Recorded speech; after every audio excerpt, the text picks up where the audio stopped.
Good morning, everyone, and welcome to the Nick Acocella County Leaders Showcase.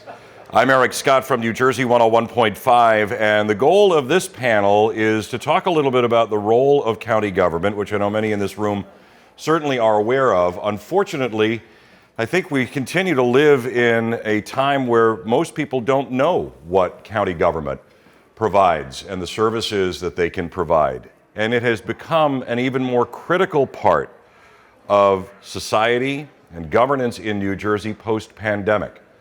So part of what we're going to talk about today, in hopefully extending more of that community outreach, is to have a conversation about some of the services that county government provides, whether it's services for elder care or health care or vaccinations or IEP services for children. Whatever you can connect through county government, I think a lot of people are not aware of what that is. So our hope as we talk to three of our distinguished county leaders today is that we can help draw a better connection to what those services are and really the role of county government.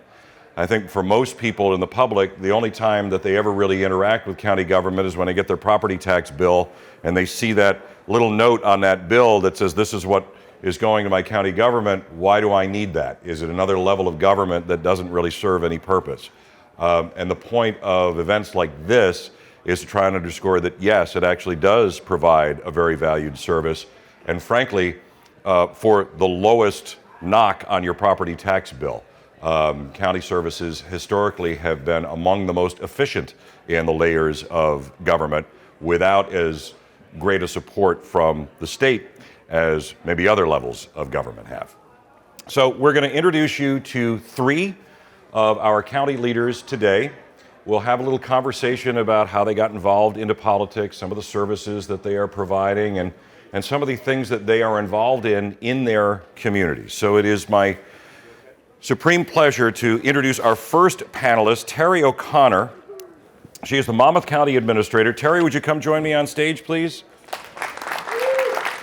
So, Teri, this is a little bit different because most of the time when I'm talking to individuals on the county level, it's former freeholders, commissioners, et cetera. You're the county administrator. That's not an elected position. So tell us a little bit about the county administrator and what that role is before we get into anything else. So as county administrator, basically, if it were a private corporation, the CEO of the organization. So I'm charged with running the day-to-day operations with policies set forth by the Board of Commissioners. So you're the boss? Ultimately reporting to 5 elected officials. I like my job.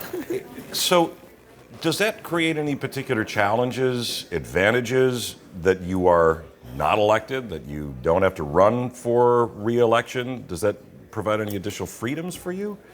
It does in terms of my time is spent running operations and Right. not running for office.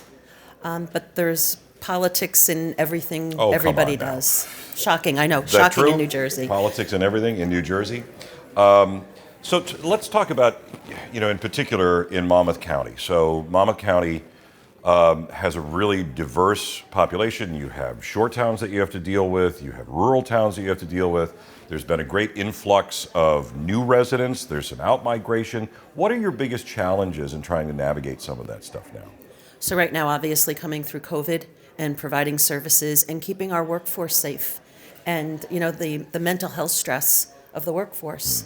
Coming to work every day for 2 years and not knowing what the day was going to bring. So really keeping, an eye on how everybody's doing. Mental health is one of those things that, if somebody has a toothache, you'll give them your dentist's phone number right away. Right. Somebody doesn't feel good, you'll give them your, physician's number. Somebody says, I don't feel myself today. Everybody's kind of like, what are we going to do with that? So it's really important to make sure that the workforce is well and safe and healthy so they can provide the services to the residents. I'm really glad, Teri, that you brought up the issue of mental health. We were on the verge of a mental health crisis in this state, in this country, even before the pandemic began. And that has become an even bigger issue, not only for county employees, but county residents as well. How have you kind of seen the need and ability to provide those types of services to your workforce and your community members change? community members, we have a very strong human services department, and they were able to shift and get those services out virtually if they needed to be done virtually. We partnered with our county college, and we just opened a wellness center up there because we found out during this period of time that we had students who we were looking to put a food pantry in for them. They were sleeping in their cars. So there was a much greater need than what we had originally anticipated. So it's really like listening to the community and seeing what their needs are, not providing the services that you think you need to provide. In terms of the volume of calls from the community, have you seen that rise through the pandemic and post-pandemic of people looking for help of varying degrees? Yes, people are reaching out, and we're trying to become more proactive and letting people know. We recently formed, well, it's been a 5-year initiative, but we have Monmouth ACTS, which is Monmouth Assisting Citizens Through Services. We have, no wrong door is the policy of that group. So if somebody calls and that particular department doesn't provide that service, they make sure that the right department gets back in touch. So if there was one thing that you would probably want the community or everybody in this room to know that you do that maybe they don't know, something that you do on a regular basis that they're not aware of, what is that? Gosh, we do so much. There's roads and bridges that are maintained. I don't know if probably some of the county route signs people know. Yeah. We provide, obviously, mental health. We provide planning services. We provide economic development services. We have a phenomenal shared services where we go out to the towns to partner with them, because if we can provide or produce something cheaper, it saves the taxpayer at the end of the day. And that's really the goal. The taxpayer is our client, our customer, and we have to make sure that they're getting the most for their dollar. Let's talk about the business community, the business climate in the county, and what the county role is to try and ensure that there is a vibrant, healthy workforce, as well as economic benefits to being a business owner in Monmouth County. So we have an economic development department, but during COVID, the county commissioner board, through our CARES money, put $10,000 grants out to small businesses that were having difficulties. We did a takeout in Monmouth initiative where we provided takeout bags because restaurants were closed, but they could do takeout food. So we're very plugged into our communities. Our commissioner director does frequent calls with the mayors to let them know, with our chambers of commerce. And again, you've got to listen to them. What are their needs? What do they need to do? A lot of restaurants didn't know how to provide takeout because they didn't do it. Right. What about the balance of trying to deal with the idea of returning tourism to the shore? Because Monmouth is not unique as a shore county, but you have that region of shore area, shore towns, tourism, where those mayors have been screaming for help, and how do you deal with that, yet still balance the needs of the other 3/4 of the county? So tourism, we have the beach community, obviously, the coastal community, but we have tourism in the western part of the county because we have horse farms, wineries, breweries. So all businesses are included in any of the initiatives that we do. We do a kickoff to summer, we do a kickoff to fall. So obviously kickoff to summer is in a beach town, kickoff to fall is in Western Monmouth. What has been your most successful tactic so far in connecting with the community on the level of making sure that they know what services are available? It's great to have all of the services available, but if they don't know that they're there, they can't take advantage of them. What has been your biggest success in making that connection? I think we have a very strong public information office. We do press releases. We've got an active website, an app, and our social media is extremely active. And have you seen engagement increase, as we've kind of come through this pandemic? People definitely looking for things in terms of what we provide. I think now people are starting to get back to work, and with our workforce development board, we're trying to match up people. Like you hear people looking for jobs and businesses looking for people, and making that connection has proved challenging.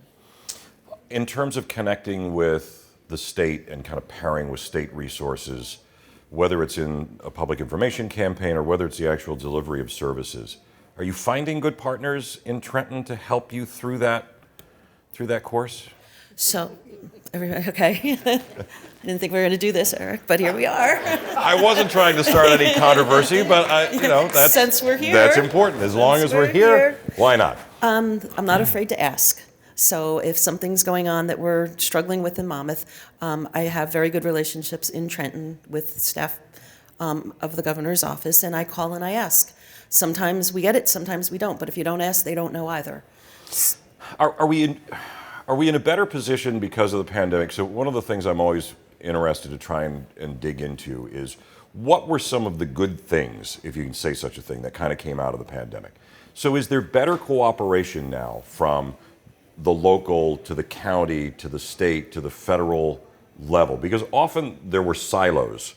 Absolutely. Where nobody talked to one another and everybody kind of went on their own. Have those silos broken down at all through the pandemic? I think definitely between the counties and the local governments, they were overwhelmed. There was no way. In Monmouth County, we have 53 towns. Some of them have less than 1,000 people. Yeah. So you couldn't expect them to provide health services or public health information. So we really filled that role for them. The other thing that became very apparent was many counties don't have more than one health department. We have 7 in Monmouth County. And they become much more important now. And they do, but they weren't talking. Right. So that was a real challenge initially. And I know at the state level, there was talk of doing something legislatively to make certain that that was fixed and that, there was one lead agency in every county, because when they were trying to get us information, and information was changing hourly. There were times when you would get a call, you'd start to write a protocol, and then there was an email that you needed to be on another call because something changed. So, we really helped out the towns, all of the towns. But having one lead agency for public health in every county would have made it much more efficient. So I'm going to hand you a magic wand, and you can wave it and accomplish one thing that is going to make your county better for the people who live there. What is it? That's so funny because I ask all my staff that. I've never had to answer it. Well, now, so they're so excited right now. All right, what is she going to do? What is she going to do? For the residents of Monmouth County, I would want to make sure that they had healthy environments to live in, that they were safe physically, mentally, and that they built strong families and were productive adults and nurturing children. Teri, thank you so much for coming up. I know, it's tough to sit here sometimes and be on this side of it and watch everybody. They were told no heckling. And I encouraged it. And obviously they listened to you and not to me. Teri, thank you so much. Thank you very much. What Teri pointed out in terms of making sure that residents are aware of these services has become one of the most critical issues, and especially with the county departments of health, because so much of what happens in the county, are schools open, are schools closed, is there a mask, is there not a mask, are we doing this, are we doing that, is all now resting in large part on your county departments of health, whereas the individuals in that area maybe never had to deal with that before. Our next panelist tonight, this morning, I'm still feeling last night. Heather Simmons from Gloucester County, the Deputy Director of the Board of Commissioners. Heather, would you join me up on the stage, please? So Heather, you have a unique role as the Deputy Director. You heard what Teri and I were just talking about in terms of the role of county government and how that has kind of changed as we've moved through this pandemic. What are you seeing in Gloucester, which is largely rural, that has changed as we've kind of come through this? There are a few things that we noticed right from the beginning of the pandemic, and one was that there was a lot more food insecurity than there had been before. And our perspective was everybody needs to be fed. Right. That's the first priority here. And so we shifted gears right from the beginning to partner with some agencies to make sure that we were delivering food to people who needed it. And that really set the tone for everything that we did after. We like to pride ourselves, our whole team, a good part of our team are here today, so I keep gesturing in their direction. But like all of the counties, The key to this was listening to what the needs are and positioning ourselves to respond quickly and effectively. Did you see a big rise in demand, or people calling in or emailing or looking for help? I mean, you were pretty proactive even before the pandemic in getting messages out about services. But was there a point early on where you went, wow, this is an issue, we really need to let people know we can help here? In two major areas, and the first was in terms of public health and hunger. And the second was in terms of economic development. So we had 29,000 people apply for unemployment benefits pretty much at the same time. Wow. And that's consistent Yeah.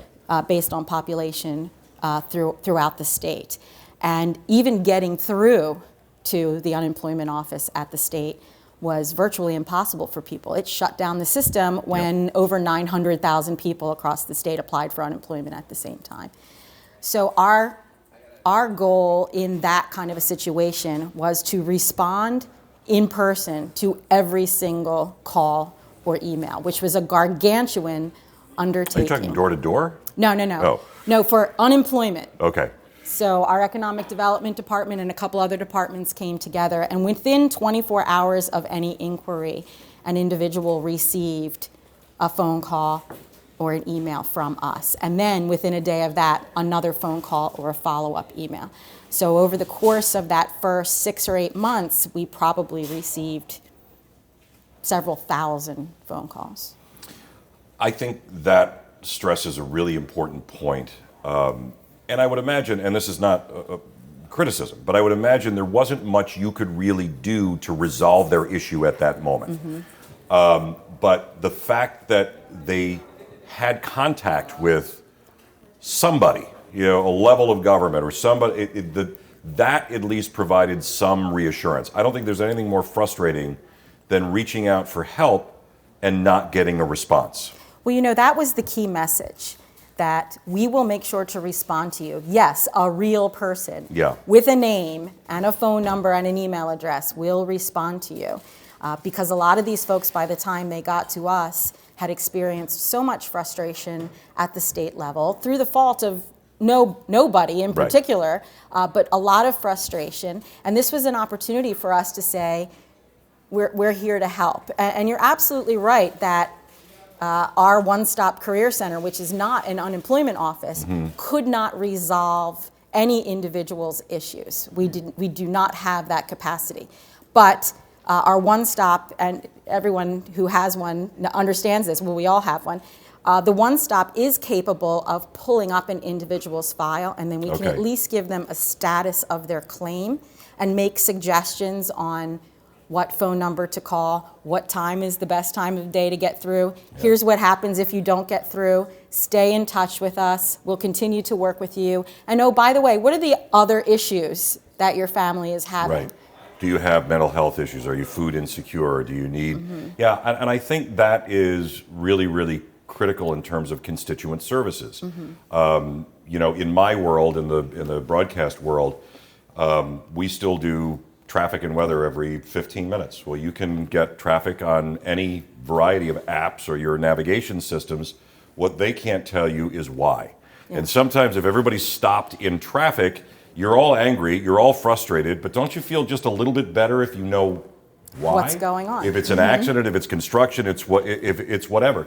So I think we've seen those counties that have been proactive, like Gloucester, that are at least allowing that line of communication, even if it can't resolve the issue. The fact that you have that level of communication and there's a real human touch point is really important.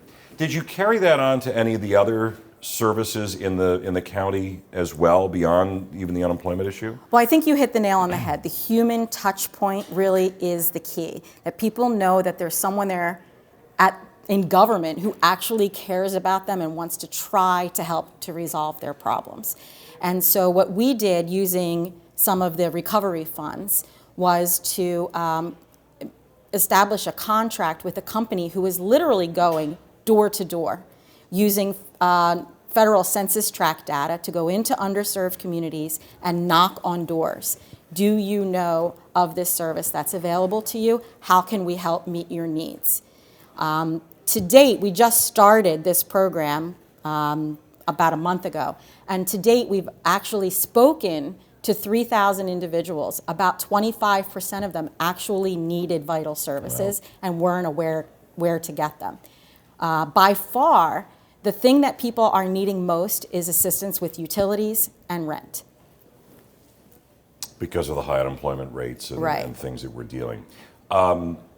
Door to door, I mean, not every county would have the ability to really do that, knocking on doors. Gloucester, you're somewhat more rural, have the ability to Well, do we don't that. have that capacity either. So But you we do it do anyway. have a vendor that Yeah. we're working Oh, okay. with All right. who's doing it and managing the program for us with our input. So it's across all of our departments. So there's a great focus on the health department, senior services, veterans affairs, economic development. Those And these seem to people that be are the going door to areas. door, they have links and connections to all of those services. So They've it- been trained, So yeah. kind of just walk me through that a little bit. So they're going to knock on the door. Sometimes if it's a representative government, I view them almost like somebody coming door to door trying to sell me something. Nope, Yeah. don't need anything. Thanks, bye. Yeah. What's the conversation? How do you begin that dialogue so that they know, I am from government. I'm here to help you. Yeah.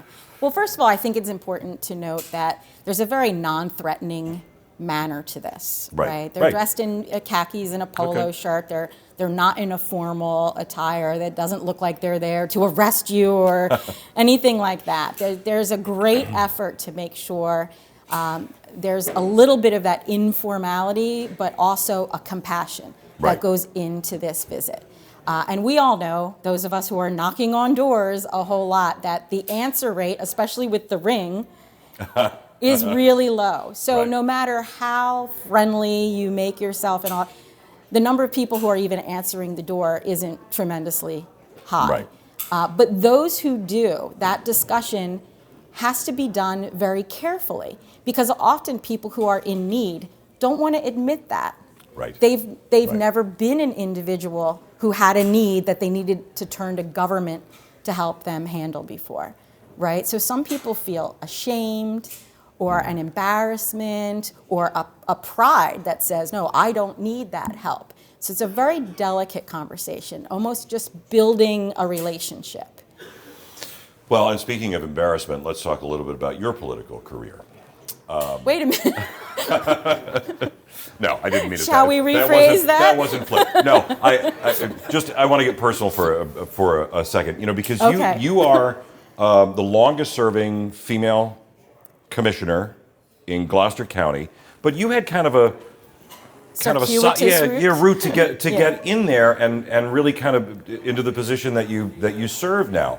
I guess most people that are involved in politics may know that, but I mean, it really is kind of an interesting journey of how you got to be where you are.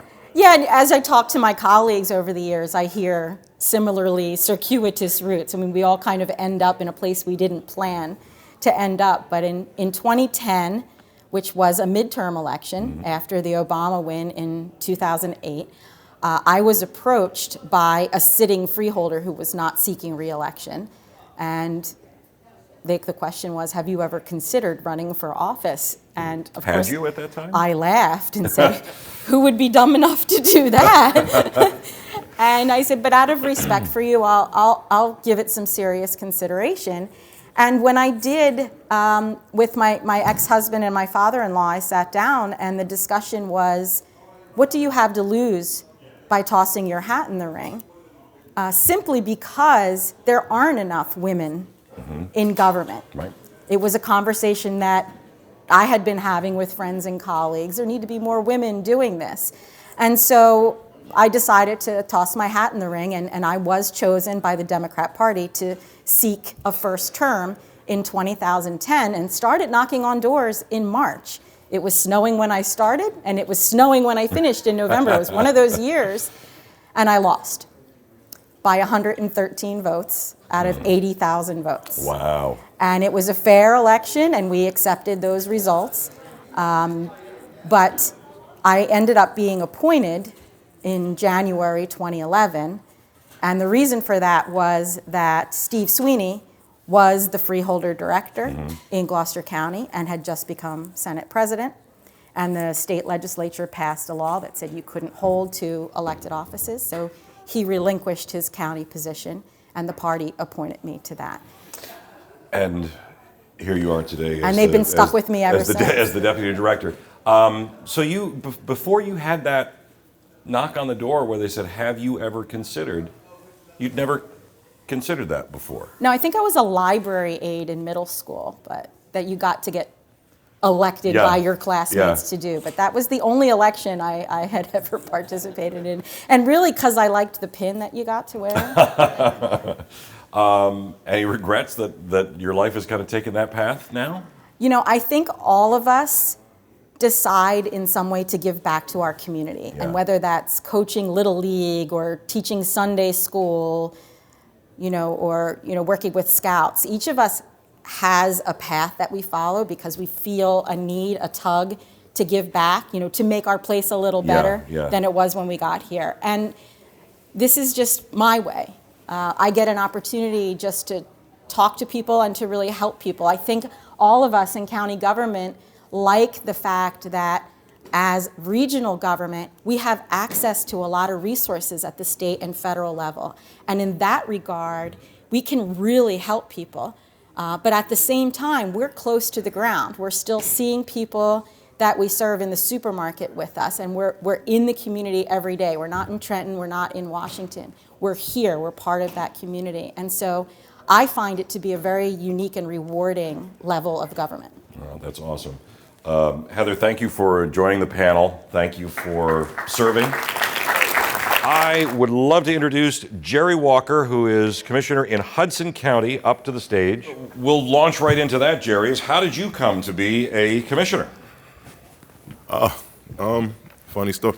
Well, back in 2013, when Mayor Haley was running for re-election, we all thought that Senator Cunningham was going to run for the mayorship, and at the 12th hour, she kind of pulled out, and I got involved at that point in the politics game in Hudson County, and I met with Tom the G's, our county executive, and if you know Hudson County, Hudson County don't have a good reputation in terms of politicians. So I was saying to myself, and everybody knew me as a good guy, so I was like, should I get involved with this? And Tom the G's simply said to me that, Jerry, if guys like yourself don't get involved, bad guys gonna still be there. Yeah. So that kind of like resonated with me, and I said to myself, I want to get involved. So that's what kind of like shifted and made me turn and started focusing a little bit on politics. So you're another one of those guys that you had never considered that before, right? No, absolutely not. I was going to be an NBA All-Star. I wasn't thinking nothing. I wasn't thinking nothing about that. Right. Not at all. So I was just, it was far from my mind. Although my grandfather's name was James Pop Curry, he did, all sorts of social work in Jersey City. He was always involved with politics, but behind the scenes type of thing. But your family, in that respect, had always kind of been involved in community service and giving back and being really an integral part of that community. So that was already ingrained in you. Correct. To do that, right? This would be, I guess, kind of a logical next step. What was the thing that surprised you the most, not being a politician, when you got involved in the political arena? What was the one thing, was there a point where you looked around and went, what did I get myself into? Well, yeah, it was a lot of points. It's like, from the commissioner point of view, 85% of the stuff that comes before you, you kind of like vote on it. But it's that 15% of the times where it's real controversial. Yeah. And up in Hudson County, we had a real difficult decision to make in terms of the ICE contract. Mm-hmm. And I remember that meeting because that meeting lasted till about 1 o'clock in the morning.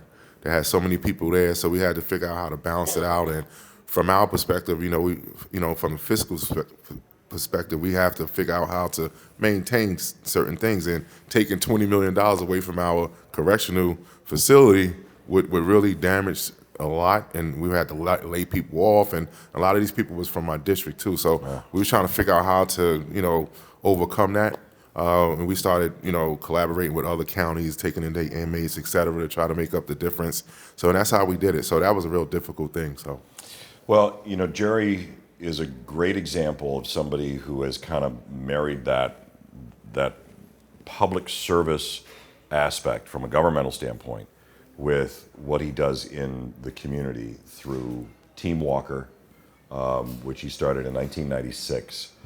So, how did you go from, this basketball career into creating this nonprofit, into getting into, government, and how does that all kind of work together in your life? Well, like I said, it was a family business, and I played a little bit with the Nets, and I played overseas 9 years in 5 different countries. And when I was coming back and forth, it was a void. My grandfather had passed on, so a lot of the services that was provided wasn't being provided anymore. So me and my brother, at the time, Jasper, the co-founder, he was working on Wall Street. He was a graduate from St. Peter's College, and we was making good money. So we kind of like started it with a basketball tournament, and then I started feeling like we had to do more. So my interest started shifting in terms of social service and sports, and I was like, I'm going overseas and making all this money, but I wasn't, it wasn't satisfying me. And I just said to myself, I said, I've been 9 years, I have a nice bank account, so let me just go ahead and try to figure out how to, make my community better. And from that point on, we formulated Team Walker. My grandfather association was called the Lafayette Neighborhood Association. We thought that with name recognition, Team Walker, that it could go a long way. And then we believe in a team concept, me and my brother, and we just launched it. And last year we just celebrated our 25th anniversary. Congratulations! In social service. So and I had all kinds of different offers to be a college coach. And just recently, Shaheem Holloway, obviously St. Peter's had the big run. We just hired Shaheem, and I was a big part of that transition with Shaheem, and he offered me to, be one of the head assistants up there, and it was making good money. Sometimes my family don't like some of the decisions I make, but I like to say, I'm a Christian also, and my mom is my pastor, and I like to say, I'm doing God's work, and hopefully I can make it to heaven one day. So, Congratulations, thank you. And Team Walker also focuses a lot on STEM, Yes. which has become so important. Can you give probably not just one, but can you find like one success story you've had? Because you have kids, 3 to 18 yes, involved yes, in the yes. program, right? Give me one success story that sticks out in your mind where you've really made an impact in that child's life. Jumped right out of my mind. This guy's kid named Shaquan Jackson. He was from a tough situation in the Jersey City, on the south side of Jersey City, and he was single parent home, and he was kind of like a little bit bullied a lot, and he was at times mentally he had like a lot of breakdowns, and he wanted to kill his commit suicide and all this sort of stuff. And we got him on a basketball team. He was a short guy. He was a pretty good ball handler, but he was smart. And the kids would kind of like tease him because he was a little bit smart. And then that's what made me come up with this slogan, "It's cool to be smart," in our program, because for some reason, the kids that's smart is not the cool kids, and I'm like saying, and that should be the coolest kids because they're gonna, be the most successful. And so Shaquan Jackson, we just worked with him since he was in the 4th grade. We followed him. We got him into St. Peter's Prep. We helped him pay his tuition. He wound up getting an academic scholarship to go to St. Joe's. And he's now managing a bank down in Delaware. And awesome. Yeah. So he stick out, and we love that. Yeah. That's amazing. When you were a pro basketball player, were you a physical guy? I was very physical. Yeah, you like to I was. The game changed now, man. They shoot, the centers shoot 3-pointers now. We didn't really do it like that. You're doing elbows in the paint. Yeah, we was mixing it up, the old Big East, Yeah. So, I'm just thinking because Hudson County politics is a full contact sport. So yes, it is. You're well prepared. Yes. You ever wish maybe you could just kind of walk through that boardroom and throw an elbow or two every once in a while? Oh man, all the time. Some of my colleagues, they're a little long-winded, but I ain't gonna mention no names. But yeah. Jerry, what's your biggest challenge? Because we need to wrap up here, but I love this conversation. It's so great to talk to you. What's your biggest challenge right now that you're facing on a county level? Our colleagues, the colleagues said it the most. Like from the pandemic, it was a lot of different, food insecurity, rental assistance, public service bills, et cetera. But it was also a lot of mental stress as well in terms of the individual families. I read this one article about the divorce rate. I was in the house with my wife and my kid, and it was driving me nuts. But yeah, it was like a lot of that. So I started trying to figure out how to get counseling for that. because a lot of families kind of, you was either netted together or you was separated. Because you spent so much time under the same roof, and I paid attention to that a little bit because I know everybody was paying attention to food insecurity, rental assistance, and stuff like that. So I said, look, we have to put some resources behind that to try to keep these families together and try to get them through this tough time, because it's tough being around people all day and every day. Yeah. And just going out. And people had a lot of different. It was a lot of different stories I heard, and it was just crazy. And we started like different challenges, like even we started like the shot challenge, like everybody take a shot, call your family, take a shot, that sort of stuff. So just little stuff like that kind of like ease the pressure around the household. So I think it's another example of identifying a need in the community and then figuring out a way to serve it. Jerry, your life could have taken a much different path, probably easier, more comfortable for you and your family. The fact that you have stayed the course and continued to make that difference in Hudson County, those are the kind of future leaders that we need. And I hope you're empowering, and I know you are, even the kids that you're dealing with, to be active, be involved, make a difference. Thank you so much for being part of the panel, for everything that you do, Jerry. Thank you. It's fascinating stories when you hear about the individuals. We just had 3 here, but you can find them in every level of government. People that have decided that they want to give back for their own reasons, and hopefully you will take out of this panel, the vitally important services that are being provided and the need to connect those with a human being. And thank you to Jerry and to Heather and to Teri and for all of you for hanging around for this session. Thank you for being here. Thank you to our panelists, and let's go eat.